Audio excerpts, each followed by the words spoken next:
Insérer, supprimer une ligne, des actions qui vous permettent à tout moment de modifier votre travail au fur et à mesure de vos besoins. La structure d'un tableau peut être amenée à évoluer. Vous devez insérer une ligne pour une nouvelle rubrique avant la ligne 6, corbeille courrier. Faites un clic droit sur le numéro de la ligne 6. La ligne sélectionnée est en surbrillance. Un menu contextuel s'affiche. Cliquez sur le menu Insertion. Lors de l'insertion d'une ligne, la ligne insérée prend la place de la ligne sélectionnée, qui, elle, est toujours repoussée vers le bas. Excel réorganise automatiquement la numérotation des lignes et actualise les références des formules de la feuille.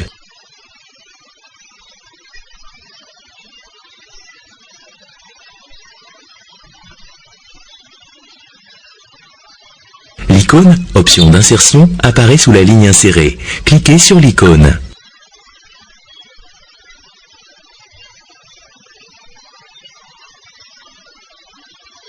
Un menu permet de définir les options d'insertion. Sélectionnez format identique à celui du dessous. La ligne insérée dans ce cas aura la même mise en forme que la ligne du dessous. Une deuxième méthode pour insérer une ligne. Pour insérer une ligne après la ligne 9, sélectionnez par un clic et glissez la plage de cellules A9, F9.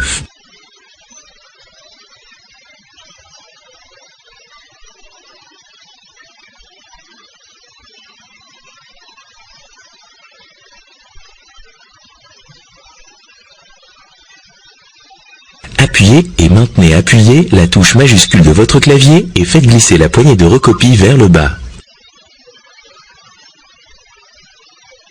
Comme précédemment, une nouvelle ligne s'insère et l'icône Option d'insertion s'affiche. Une troisième méthode permet d'insérer une ligne à partir d'une commande du ruban. Pour insérer une ligne après la ligne 5, sélectionnez cette ligne en cliquant sur son numéro. Cliquez sur le bouton Insérer dans le groupe Cellules.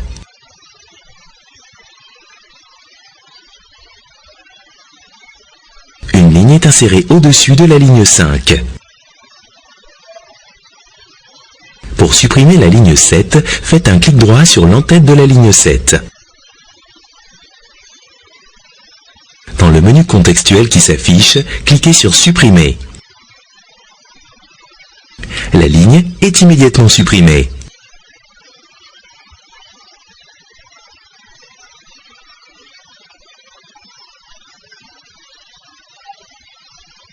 Dans le groupe Cellules, cliquez sur le bouton Supprimer.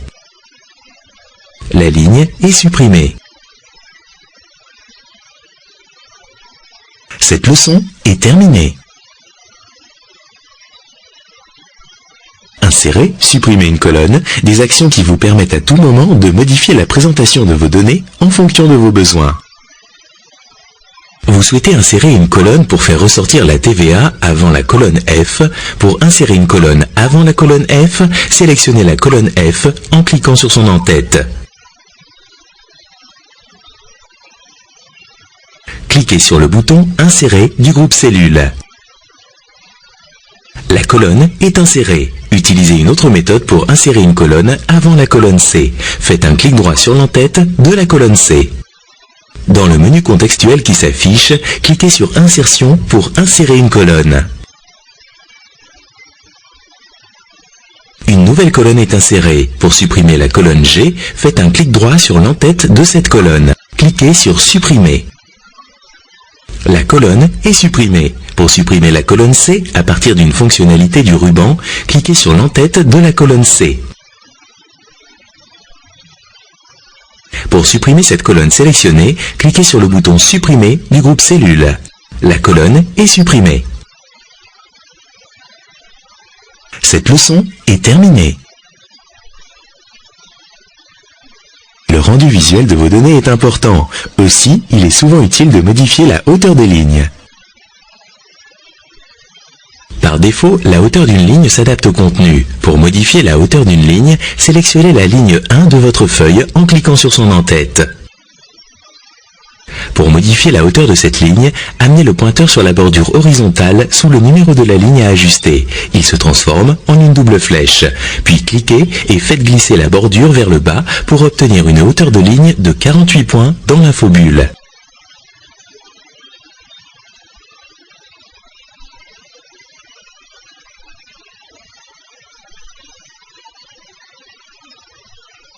La ligne 1 a désormais une hauteur de 48 points ou 64 pixels. Pour définir précisément la hauteur d'une ligne à l'aide de la commande hauteur de ligne, sélectionnez la ligne 3 en cliquant sur son en-tête. Pour définir la hauteur, cliquez sur le bouton Format du groupe Cellule. Cliquez sur Hauteur de ligne.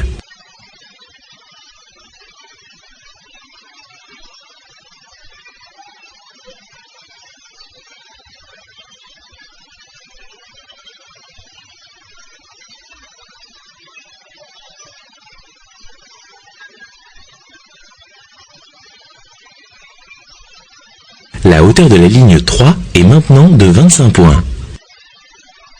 Pour ajuster la hauteur de la ligne 1 au contenu de la ligne, double-cliquez sur la bordure sous le numéro de la ligne concernée.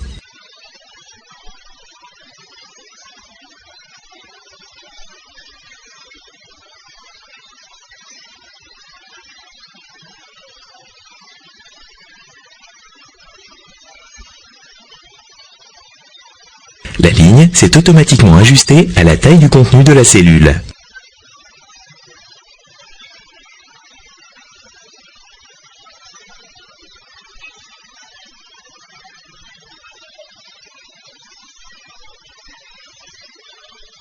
Cliquez sur le bouton Format dans le groupe Cellule. Cliquez sur Ajuster la hauteur de ligne. La hauteur de ligne s'est ajustée à la taille du contenu de cette ligne. Cette leçon est terminée. Vous pouvez cacher les données confidentielles en masquant des lignes et des colonnes. Pour masquer la ligne 6, faites un clic droit sur l'entête de la ligne 6. Dans le menu contextuel qui s'affiche, cliquez sur Masquer. Attention, lorsque vous masquez des lignes, elles disparaissent de l'affichage comme de l'impression. En revanche, une ligne masquée n'annule pas les données de cette ligne. Vérifiez le calcul affiché dans la cellule E9.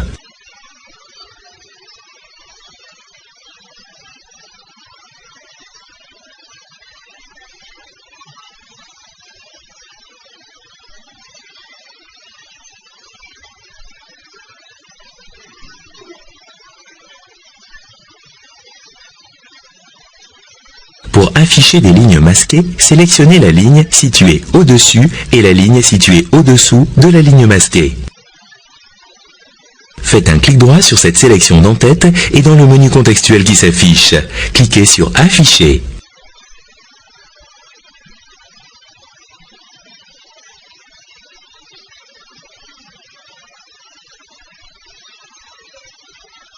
La ligne 6 n'est plus masquée.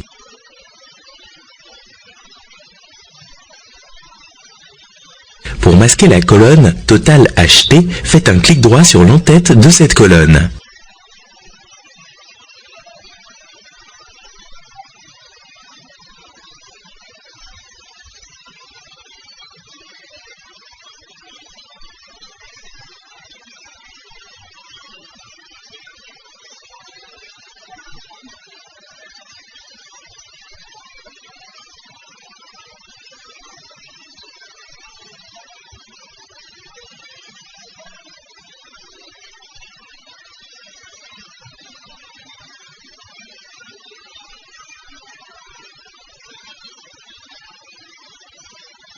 Dans le menu contextuel qui s'affiche, cliquez sur Masquer.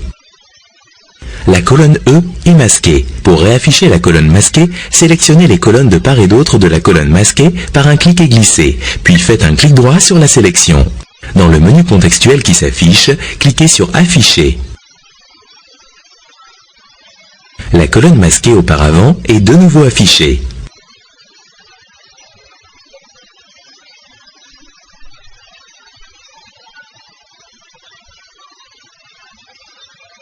Cette leçon est terminée.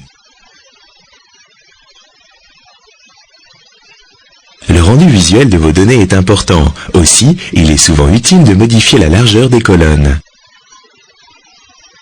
La colonne B ne laisse pas apparaître tout le texte. Différentes techniques permettent de modifier ou d'ajuster la largeur d'une colonne à son contenu. Pour ajuster la largeur d'une colonne à son contenu, sélectionnez la colonne B en cliquant sur son en-tête. La colonne étant sélectionnée, pour ajuster sa largeur à son contenu, cliquez sur le bouton Format du groupe Cellules. Cliquez sur Ajuster la largeur de colonne. La largeur de la colonne s'ajuste sur le texte le plus long. Vous pouvez définir précisément la largeur d'une colonne. Sélectionnez la colonne A en cliquant sur son en-tête. Pour définir une largeur spécifique, cliquez sur le bouton Format du groupe Cellules. Cliquez sur Largeur de colonne. La largeur actuelle est de 11,86 points. Saisissez une largeur de 8 points, puis cliquez sur OK. La largeur de la colonne A est maintenant de 8 points. Vous pouvez également modifier manuellement la largeur d'une colonne. Positionnez le pointeur sur la bordure verticale droite de la colonne à ajuster, colonne D. Il se transforme en une double flèche. Faites-le glisser vers la droite pour obtenir une largeur de 85 pixels dans l'infobulle.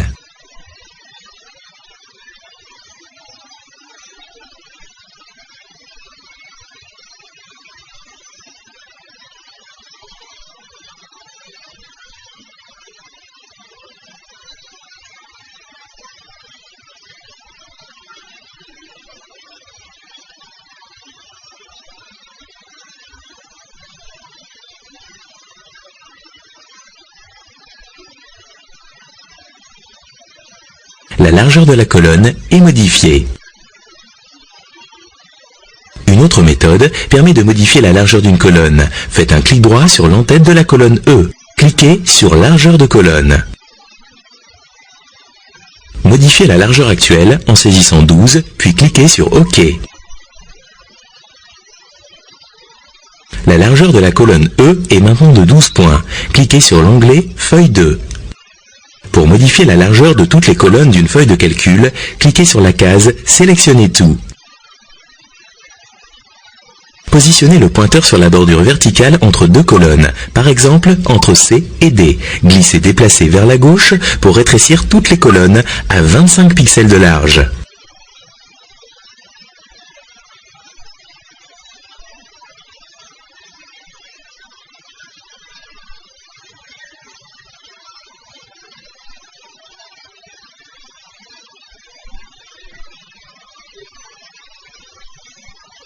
Toutes les largeurs des colonnes de la feuille de calcul sont modifiées.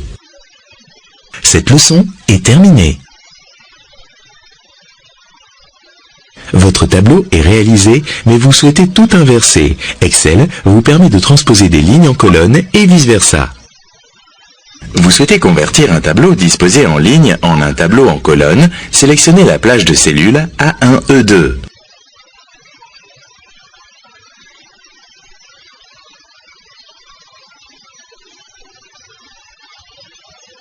Copiez ces cellules en cliquant sur l'icône « Copier ».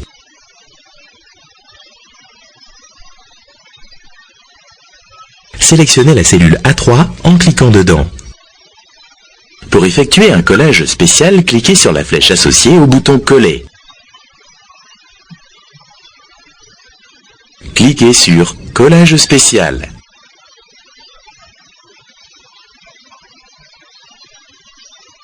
Cochez « Transposer », puis cliquez sur « OK ».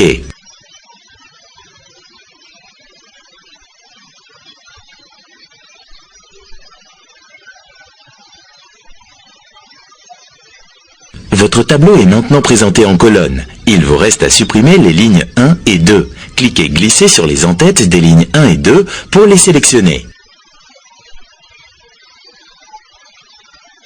Pour supprimer ces deux lignes, cliquez sur le bouton « Supprimer » du groupe Cellules. Il ne reste plus que votre tableau présenté en colonne. Cette leçon est terminée.